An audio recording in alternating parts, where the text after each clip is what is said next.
In just a matter of hours now, some Fort Bend ISD parents will be speaking out about rezoning plans for the 2026 school year. The district's deputy superintendent and chief of staff spoke exclusively with KHOU 11 about what's being considered. And this afternoon, we're also hearing from a concerned mom whose child could be directly affected, and she has plenty to say.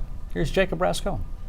Fort Bend ISD boasted 80,000 plus students a couple of years ago, but this school year, enrollment has decreased to around 78,000 students. Many of our neighborhoods that are aging in place.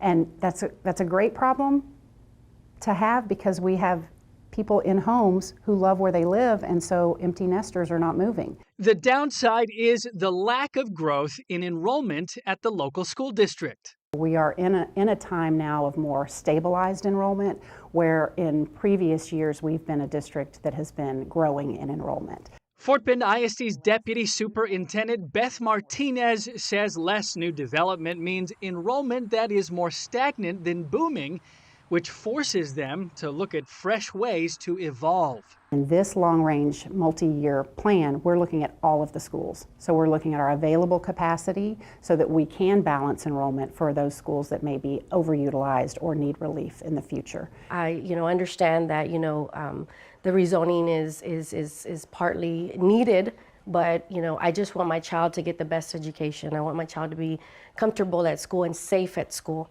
One of the many parents impacted, San Juanita Franco, tells us her middle schooler is zoned to a B-rated school, but that could change next year. If she is moved to a different school, potentially could be a lower rating, and I feel like that could affect her education and her way of learning. The district hopes rezoning will help projected overcrowded schools in the next 5 years, seen in red on the map, if they are balanced out with those undercapacity schools in gray.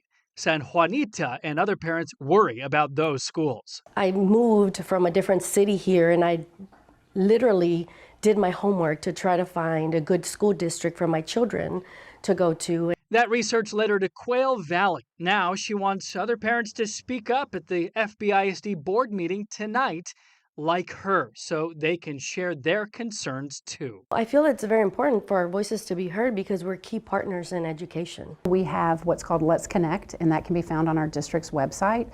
And that's a way for the community, parents, anyone to engage with staff. And you can give feedback on the reboundary plans on the district's website now through November 29th. Then a public meeting on a different rezoning scenario. All of them will be held after the winter break in January. Final plans could be released by next March.